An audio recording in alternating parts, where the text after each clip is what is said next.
بسم اللہ الرحمن الرحیم۔ اللہم صلی علی محمد وعلی آل محمد۔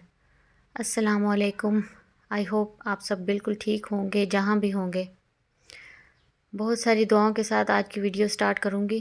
یہ میرا فرسٹ ولاگ ہے۔ آج آپ کے ساتھ ایک چھوٹی سی کلیننگ ویڈیو شیئر کروں گی اور تھوڑی سی بچپن کی اپنی یادیں شیئر کرنا چاہ رہی تھی کہ بچپن میں ہماری مدرز جو ہوتی ہیں ہماری کاؤنسلنگ کرتی ہیں اسلام کے حوالے سے۔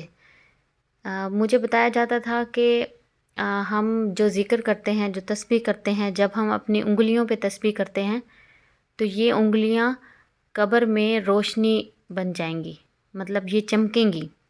تو سوتے ہوئے میں امیجن کرتی تھی کہ جب قبر میں ایسے اندھیرا ہوگا تو میری انگلیاں جو ہیں وہ ٹارچ بن جائیں گی۔ تو میں زیادہ سے زیادہ اپنی انگلیوں پر ہی تسبیح کرنے سٹارٹ کر دی تھی میں نے۔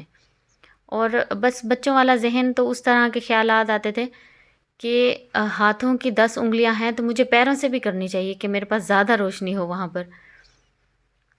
تو دوسرا میرے مائنڈ میں یہ آتا تھا کہ ہمیں یہ کہا گیا تھا کہ جنت میں ہمارے پاس بہت زیادہ پاورز ہوں گی، ہم جو چاہے وہ کر سکتے ہوں گے۔ جیسے اب پتہ چلتا ہے کہ پرندے اوپر گھوم رہے ہوں گے تو ہم بس امیجن کریں گے اور وہ پرندہ جو ہے آج میرا یہ کھانے کو دل کر رہا ہے تو وہ پرندہ جو ہے وہ اس کا گوشت وہ بھون کے سامنے آ جائے گا اور جب ہم کھا لیں گے وہ ہڈیاں دوبارہ سے پرندہ بن کے اڑنے لگ جائے گی۔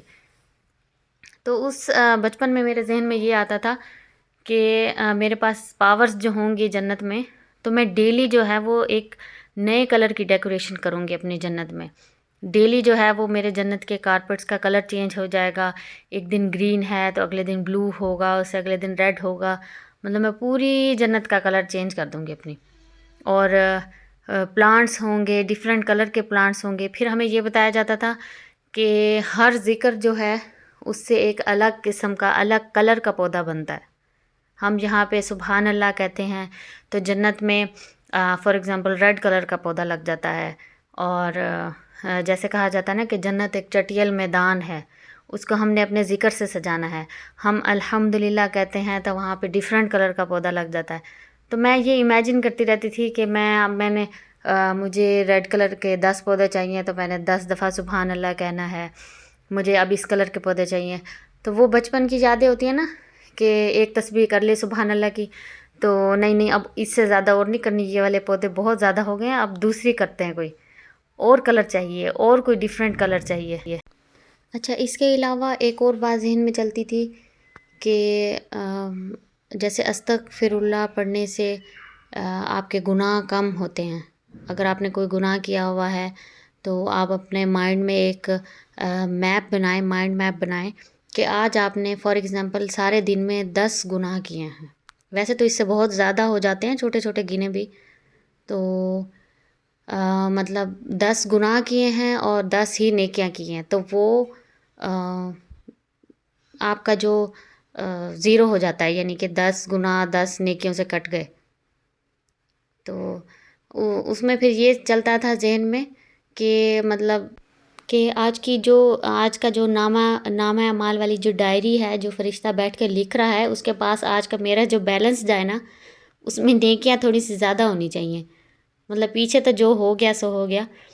تو اس میں یہ ذکر کرتے وقت یہ مائنڈ میں آتا تھا کہ استغفار پڑھتے ہیں تاکہ ہماری گناہ جو ہے نا وہ مٹ جائیں۔ لیکن پھر یہ ذہن میں آتا تھا کہ نیکیاں بھی تو زیادہ ہونی چاہیے، مطلب پہلے الحمدللہ پڑھوں یا پہلے اپنے گناہ مٹانے کے لیے استغفر اللہ پڑھوں۔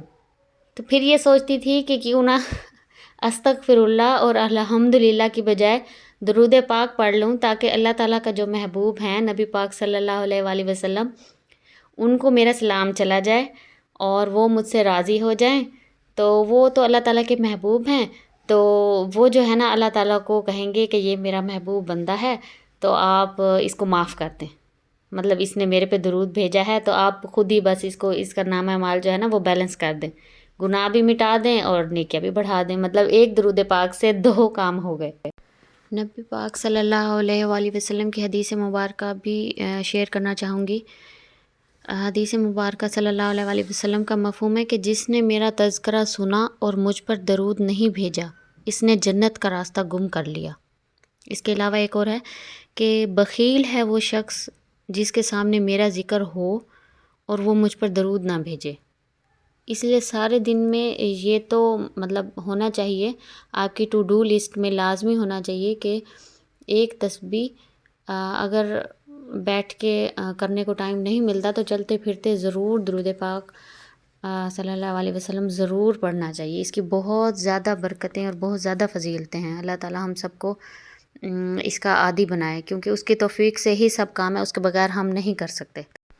اللہ تعالی ہمیں اپنی اور اپنے محبوب صلی اللہ علیہ وآلہ وسلم کی محبت ہمارے دل میں پیدا کر دے اور ہمیں ان کا محبوب بنا دے، ہمیں ایسا بنا دے جیسے اللہ تعالیٰ چاہتا ہے۔ ہمیں تو نہیں پتہ اللہ تعالیٰ ہمیں مطلب اللہ تعالیٰ کیسا چاہتا ہے۔ مومن بننا بہت مشکل ہے آج کل کے دور میں، بس ہمیں اللہ تعالیٰ ایسا بنا دے کہ ہم اس کے محبوب اور وہ ہمارا محبوب بن جائے۔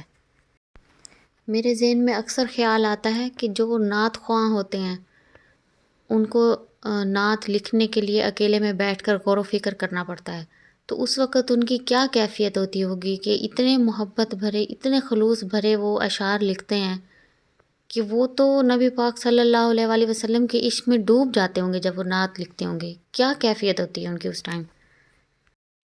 بس اللہ تعالیٰ ہمیں بھی ویسا دل اور ویسی سوچ نصیب فرمائے۔ اسی دعا کے ساتھ ویڈیو کا اینڈ کروں گی۔ اپنا خیال رکھیے گا۔ اللہ حافظ۔